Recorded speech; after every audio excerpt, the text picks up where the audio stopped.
찬양 성부 성자 성령 삼위일체 신께 영세 무궁하기까지 영광을 돌리세 영광을 돌리세. 원수 된 것을 십자가로 소멸하시고 또 오셔서 먼 데 있는 너희에게 평안을 전하고 가까운 데 있는 자들에게 평안을 전하셨으니 이는 저로 말미암아 우리 둘이 한 성령 안에서 아버지께 나아감을 얻게 하려 하심이라.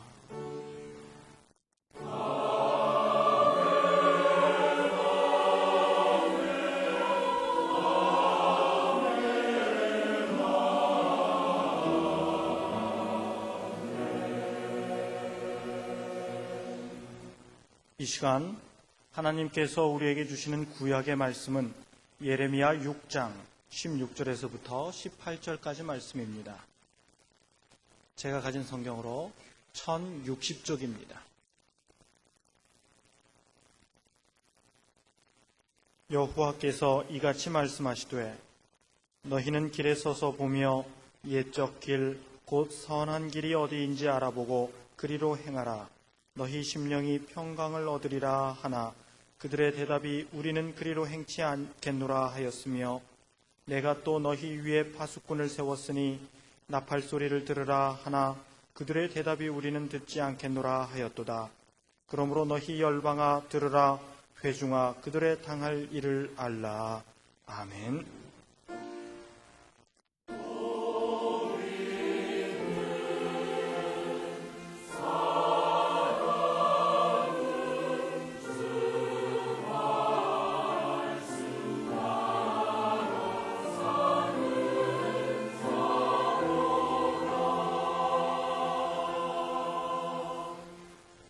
하나님께서 우리에게 주시는 신약의 말씀은 사도행전 12장 1절에서부터 17절까지입니다. 제가 가진 성경으로 207쪽입니다. 그때 헤롯 왕이 손을 들어 교회 중 몇 사람을 해하려 하여 요한의 형제 야고보를 칼로 죽이니 유대인들이 이 일을 기뻐하는 것을 보고 베드로도 잡으려 할세 때는 무교절일이라. 잡음에 옥에 가두어 군사 내식인 네페에게 맡겨 지키고 6월절 후에 백성 앞에 끌어내고자 하더라. 이에 베드로는 옥에 갇혔고 교회는 그를 위하여 간절히 하나님께 빌더라. 헤롯이 잡아내려고 하는 그 전날 밤에 베드로가 두 군사 틈에서 두 쇠사슬에 매여 누워 자는데 파수꾼들이 문 밖에서 옥을 지키더니 호련히 주의 사자가 곁에 섬에 옥중에 광채가 조요하며 또 베드로의 옆구리를 쳐 깨워 가로되 급히 일어나라 하니 쇠사슬이 그 손에서 벗어지더라. 천사가 가로되 띠를 띠고 신을 들매라 하거늘 베드로가 그대로 하니 천사가 또 가로되 겉옷을 입고 따라오라 한데 베드로가 나와서 따라갈새 천사의 하는 것이 참인 줄 알지 못하고 환상을 보는가 하니라. 이에 첫째와 둘째 파수를 지나 성으로 통한 쇠문에 이르니 문이 절로 열리는지라. 나와 한 거리를 지나매 천사가 곧 떠나더라. 이에 베드로가 정신이 나서 가로되 내가 이제야 참으로 주께서 그의 천사를 보내어 나를 헤롯의 손과 유대 백성의 모든 기대에서 벗어나게 하신 줄 알겠노라 하여 깨닫고 마가라 하는 요한의 어머니 마리아의 집에 가니 여러 사람이 모여 기도하더라.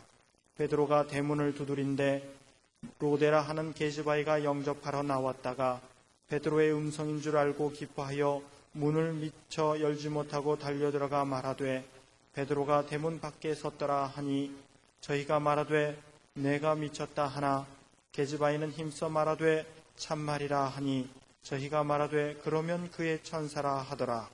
베드로가 문 두드리기를 그치지 아니하니 저희가 문을 열어 베드로를 보고 놀라는지라.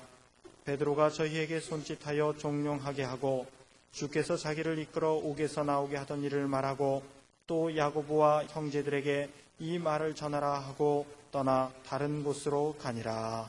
아멘. 금년 10개월 동안 우리는 여기까지 숨가쁘게 달려왔습니다.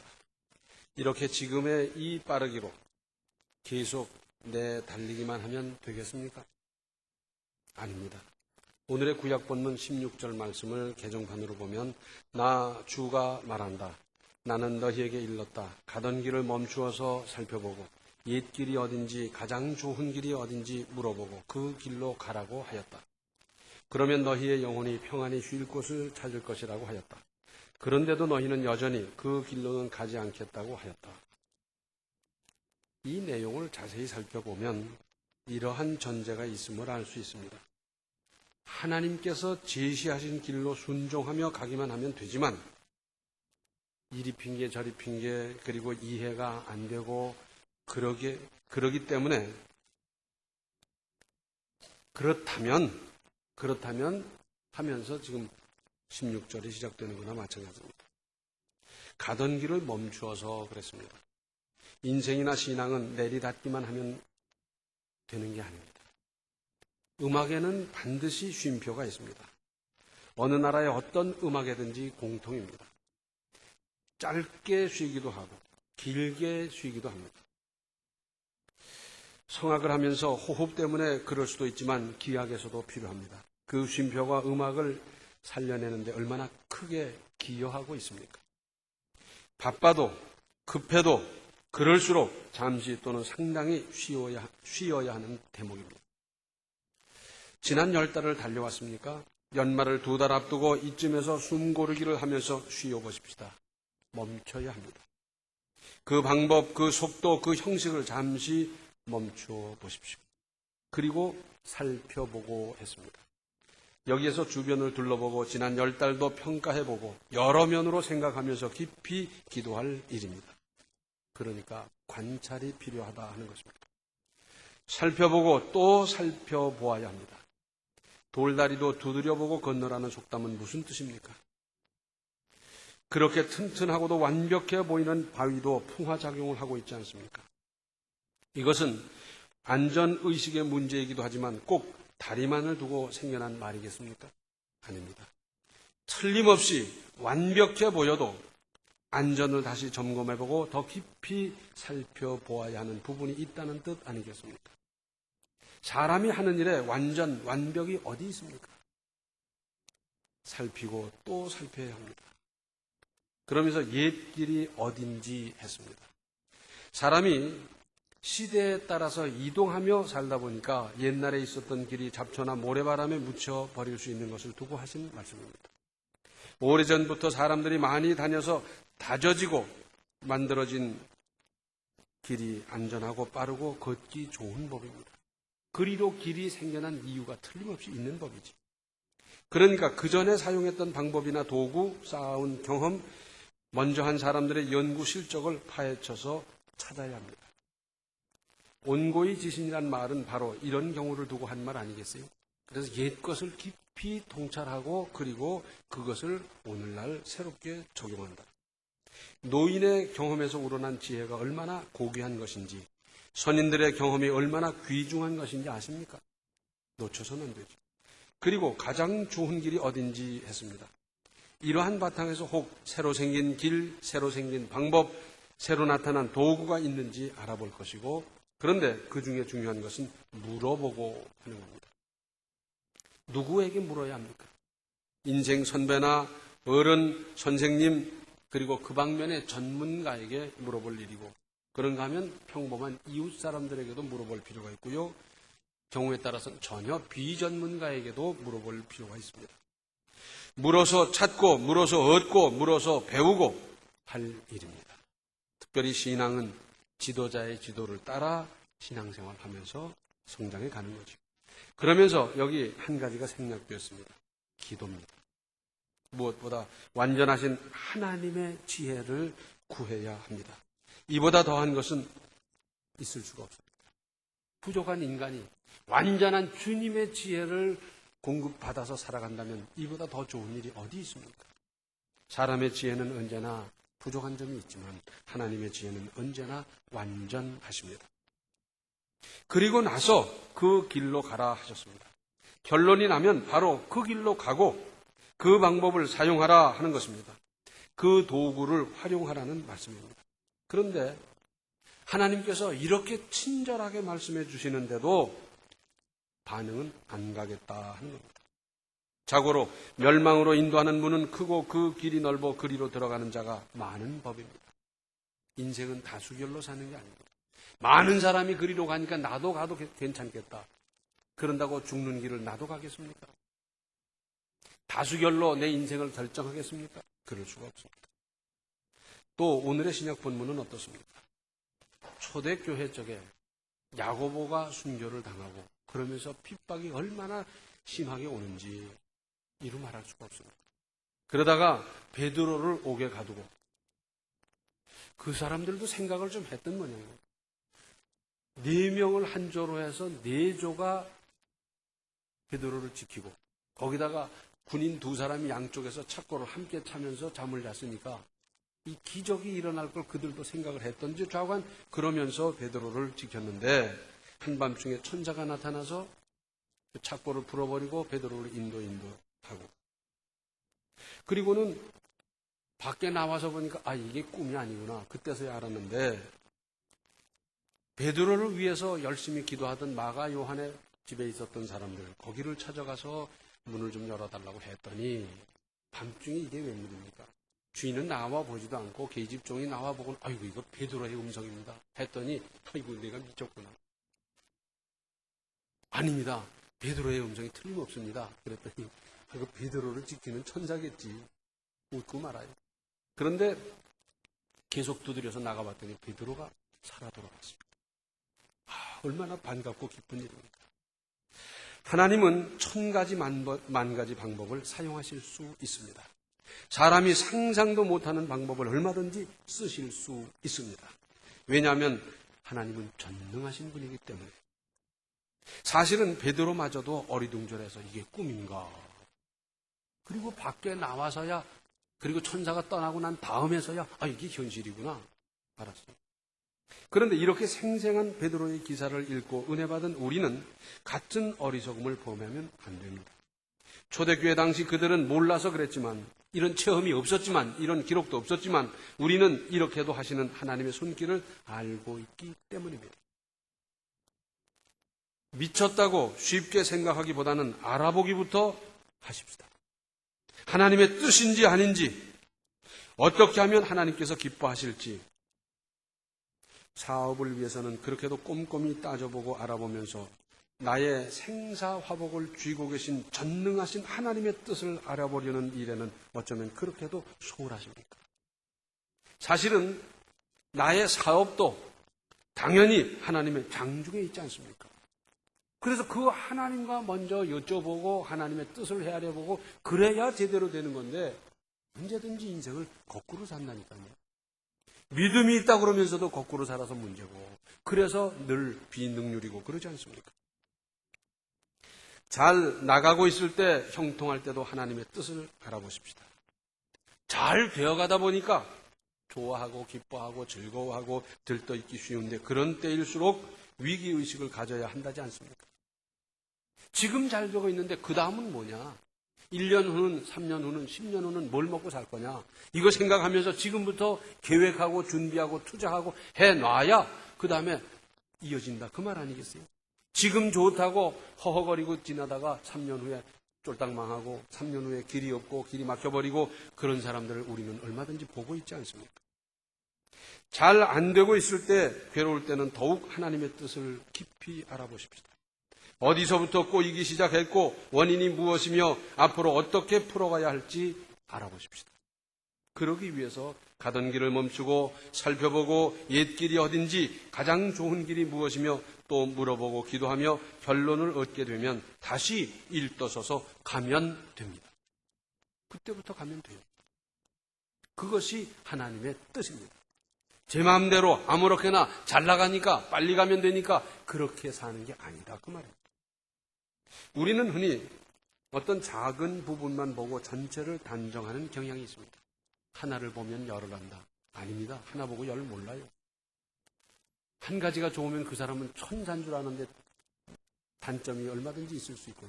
한 가지가 나쁘면 그 사람을 아주 악인으로 보려고 그러는데 한 가지 단점이 있는가 하면 9가지 장점이 얼마든지 있을 수 있지 않습니까? 옛말에 불문곡직이라고. 뭐 알아보지도 않고 두들겨 패기부터 하고 정죄부터 하는 이 습성을 두고 한 말 아니겠어요? 좀 알아보십시다. 좀 알아보십시다. 전도서 7장 14절 상반절을 보면 형통한 날에는 기뻐하고 곤고한 날에는 생각하라 그랬어요.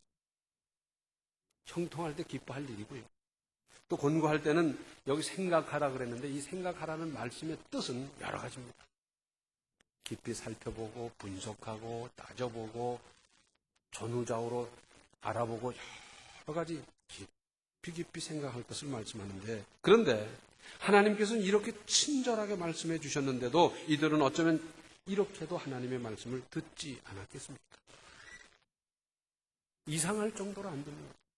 그런데 나는 어떻습니까?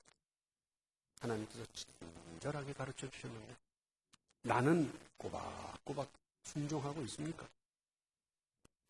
왜 그렇게 됐겠습니까? 교만입니다. 인간의 교만이 문제입니다. 자기의 경험과 학식 그리고 자기의 판단을 더 믿고 의지하기 때문입니다. 그래서 하나님을 찾기보다는 자기의 지식, 경험, 판단을 의지하고 살아가는 것. 이게 교만이 아니고 뭐겠습니까? 그러면서 지금도 그런 대로 별탈 없이 살고 있는데 세상 불편하게 태도를, 자세를 바꾸라고 하니까 싫은 겁니다. 안 하던 일이고 이미 타성에 젖어서 딱딱해질 대로 딱딱해버렸고 변화가 못마땅한 것입니다. 내가 만물을 새롭게 하노라는 것이 하나님의 뜻이라고 하면 우리는 나날이 새로워져야 되는데도 불구하고 타성에 젖어 딱딱해져 가고 있지 않습니까? 그러나 그렇지 않습니다. 하나님의 말씀을 듣고 따라야 사는 겁니다. 여기에 길이 있습니다. 태풍이나 한발, 큰 가뭄을 비롯한 기상이변이 이래서 필요한 겁니다. 자연 앞에서 사람이 얼마나 무력한지를 깨닫게 하려고, 그보다는 그렇게도 대단한 자연을 움직이시는 하나님을 경외하고 믿고 의지하도록 하시는 하나님의 뜻이 있는 것 아니겠습니까? 뿐만 아니라 쉽게 단정하고 간단하게 포기하는 우리의 버릇을 고치십시다. 가던 길을 멈추어서 살펴보고 옛 길이 어딘지, 가장 좋은 길이 어딘지 물어보고 그 길로 가라고 하셨습니다. 1950년대, 그때는 사립초등학교가 없었을 때, 그때 초등학교 중에 최고로 치는 데는 어디냐면 사범부속 국민학교였어요. 그랬죠? 거기를 들어가려고 줄을 서는 거예요. 그러니까 몇 대 1이 되죠. 자, 이 어린이를 뽑아야 될 텐데 무슨 수로 뽑습니까? 일단 초등학교 들어가기 전에는 산수도 국어도 모른다고 가정을 해야 돼요. 실제로 알건 모르건. 그렇죠? 그런데 무슨 수로 뽑겠어요? 어린이들이 줄을 서는데 그 중에 이런 방법도 있었다 그럽니다. 조그만 방에 하나씩 들여보내는데 그 선생님이 계시고 그리고 거기 똑같은 잔에 물이 쭉 있어요. 그러면서 질문을 하는 겁니다. 이 물은 어떤 물일까? 어떻게 하면 알 수 있지? 몰라요. 그러고 가는 아이가 있어요. 그런가 하면 이건 짜요. 이건 달아요. 이건 써요. 그러고 가는데 누구를 합격시켰겠습니까? 생각할 것도 없이 몰라요 하고 가는 사람. 그런가 하면 먹어보고 맛을 말하는 사람. 이것은 초등학교 입학을 앞둔 어린이만의 문제입니까? 오늘을 사는 나이 먹은 우리에게 있어서도 깊이 보지도 듣지도 분석도 안 해보고 틀렸다, 안 된다, 못한다 그런 경우가 얼마나 많아요.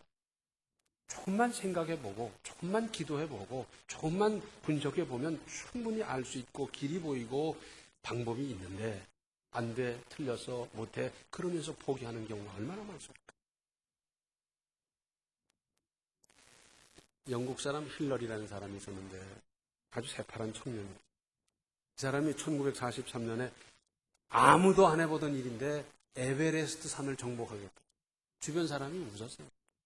정복해보겠다고 올라가다가 눈사태를 만나가지고 몇 바퀴를 굴렀는지 모르고 부상을 입고 그러면서 이제 간신히 목숨을 건져 내려왔어요. 그 후에 그분은 발가락을 자르고 손가락을 자르고 그랬어요. 그만큼 동상도 걸리고 뭐 상처를 잔뜩 입고 그러고 이제 쩔뚝거리며 내려오다가 문득 발걸음을 멈추고 뒤를 돌아서 그 에베레스트 산을 바라보고 그러면서 그가 남긴 유명한 말이 있습니다. 야, 에베레스트야, 너는 더 클 수가 없어. 그렇죠? 산이 더 잘합니까? 산은 안 자라거든. 나는 더 큰다. 나는 체력을 더 보강할 거다. 등산 장비가 더 훌륭하게, 더 좋은 장비가 개발될 거다. 그래서 나는 반드시 너를 정복할 거다. 그러면서 쩔뚝거리면서 갔어요. 치료를 받았고, 그로부터 꼭 10년 후 1953년 5월 29일에 다른 산악인 2명과 함께 그 힐러리는 에베레스트를 정복했습니다. 인류 최초로 정복했어요. 산은 클 수가 없잖아요. 체력은 늘어날 수 있고요. 장비가 더 좋아질 수 있고 얼마든지 다른 것을 보충할 수가 있지 않습니까? 그 눈 사태를 맞으면서 구사일생으로 살아난 10명이 있다고 하면 사람마다 반응은 다 다를 거예요. 야, 눈만 보면 눈 근처에도 안 가려는 사람이 있겠고 네팔 뭐 그런 고산지대 근처에도 안 가려고 하는 사람이 있겠고 뭐 산만 봐도 겁을 집어먹고 가슴이 울렁거리는 사람이 있을 수 있지만은 부상을 입고 쩔뚝거리면서 내려오다가도 힐러리는 산 너는 클 수 없어. 나는 체력을 기를 거야. 등산 장비가 훨씬 더 좋게 개발될 거야. 나는 에베레스트 너를 정복하고 말 거야. 그 사람은 정복했습니다. 생각하면서 패배의식, 열등감을 벗어버립시다. 행복은 성적순이 아니라 그러잖아요. 그렇죠? 사실이죠? 예. 근데 인생을 살아가고 하나님을 믿는 신앙생활을 하는 데 있어서는 측정할 수 없는 것이 훨씬 중요합니다. 영어 실력은 측정할 수 있습니다. 수학 실력도 측정할 수 있어요. 어떤 기능 측정할 수 있어요. 그런데 측정할 수 없는 것이 훨씬 더 중요합니다. 가령 믿음을 측정할 수 있습니까? 그 사람이 얼마나 겸손한지 겸손을 측정할 수 있습니까? 인내심 얼마나 중요합니까? 세상 없이 우수한 두뇌를 가졌다 하더라도 인내심이 없이 성공한 사람은 세상에 단 한 사람도 없습니다. 그렇죠? 그런데 이 인내심을 무슨 수로 측정을 하겠어요? 뚝심이 있어야죠. 그죠? 그런데 뚝심을 무슨 수로 측정합니까? 다른 나라 말에도 이런 말이 있는지 모르겠습니다만 아마 우리나라 말에만 있는지 몰라요. 배짱! 이거 측정할 수가 없어요. 그런가 하면 판단하는 기능이라든지 남달리 깊이 관찰할 수 있는 안목이라든지 분석하는 기능이라든지 이런 건 측정할 수가 없어요. 그러나 이것이 인생을 살아가는데 신앙생활을 하는데 훨씬 중요합니다. 그렇죠? 믿음이 없이 인생을 어떻게 살며 겸손하지 아니하고 하나님의 사랑을 어떻게 받으며 인내심이 없이 배짱이 없이 어떻게 이 세상을 살아갑니까? 이것이 훨씬 중요해요. 그래서 이것을 우리도 함양할 뿐만 아니라 우리 자녀들에게도 끊임없이 가르쳐야 합니다. 참을성이 없는 사람이 무슨 큰 일을 하며 판단을 제대로 못하고 분석도 못하고 관찰도 못하는 사람이 인생을 성공적으로 살아갈 수 없지 않습니까? 그래서 이런 기능을 어려서부터 길러줘야 돼요. 그런 경험을 하게 하고 그런 데를 데리고 가고 그런 걸 보게 하고 듣게 하고 만지게 하고 경험하게 여러 가지 방법을 동원해요. 그럼에도 불구하고 인내심이 도무지 빵점인 사람도 있어요. 조금만 더워도 그냥 꼼짝 못하고 조금만 더워도 어떻게 못하고 그냥 도무지 그런 사람이 있어요. 그런 사람은 훈련해도 인내심을 함양하는데 한계가 있어요. 그렇죠? 한계가 있어요. 사회는 이 모든 것을 계량화하고 그걸 가지고 판단해서 그걸로 점수를 매기고 합격 불합격을 결정하고 승진과 누락을 시키고 이런 걸 다 해요. 그런데 우리 하나님께서는 어떤 분이냐? 중심을 보십니다. 이 얼마나 좋아요. 실력은 내가 아무리 죽어라고 노력을 해도 못 따라가는 수가 있어요. 그렇죠? 밤에 밤을 새워도 도무지 능률이 안 오를 수가 있어요. 인내심을 기르기 위해서 죽어라고 노력을 했는데도 인내심이 저 사람을 못 따라갈 수도 있고 겸손히 저 사람을 못 따라갈 수가 있어요. 이게 현실입니다. 너는 못 따라가니까 안 된다, 탈락시킨다. 이건 사회 법칙이지만 우리 하나님께서는 중심을 보십니다. 중심 가지고 판단해 주시고, 중심 가지고 점수를 매기시고, 중심에 따라서 역사하시고, 중심으로 평가해 주셔요. 얼마나 멋있습니까? 만약에 우리 하나님께서 세상적인 어떤 기준만 또는 성경적인 기준만 전부 적용한다고 하면 우리는 일찌감치 포기하고 물러서고 말 수밖에 없어요. 그러나 우리 하나님께서는 중심을 가지고 판단해 주셔요. 그러므로 내가 걸음을 멈추고 바라봐도 부족한 점이 있고 또 다른 사람만큼 분명하게 살피지도 못하고 관찰을 못한다 하더라도 깊이 살피고자 하는 중심이 있다면 우리 하나님은 깊이 살핀 것으로 계산해 주십니다. 얼마나 멋있어요. 가던 길을 멈추어서 살펴보고 옛 길이 어딘지 가장 좋은 길이 어딘지 물어보고 그 길로 가라. 이런 인생으로 이 길을 이 믿음으로 승리하며 가시기를 바랍니다. 기도하시겠습니다. 은혜로우신 아버지 하나님, 저희들 생각이 짧고 인내심도 없고 하나님 앞에서 내세울 것이 무엇이 있겠습니까? 하오나 긍휼히 여기시고 끝까지 사랑하시는 주님의 그 은혜를 믿습니다. 아버지 하나님, 이제라도 저희들이 가던 길을 멈추고 생각하고 바라보고 관찰하고 물어보고 기도해보면서 새로운 길을 찾아갈 수 있게 하여 주시고, 그래서 하나님이 원하시는 그 길을 감으로 하나님의 은혜를 더 받으며 누리며 사는 우리의 인생이 다 되게 하여 주시옵소서. 예수님의 이름 받들어 간절히 기도하옵나이다. 아멘. 하나님의 깊으신 뜻을 기도하며 헤아리고 능동적으로 살아가십시오. 지금은 생명의 주 예수 그리스도의 은혜와 하나님 우리 아버지의 극진하신 사랑과 성령의 감화 감동 충만 교통하십니다. 가던 길을 멈추고 깊이 하나님의 뜻을 헤아리며 살기로 작정하는 모든 성도들 머리 위에 이제로부터 영원토록 함께 계시기를 간절히 축원하옵나이다. 아멘.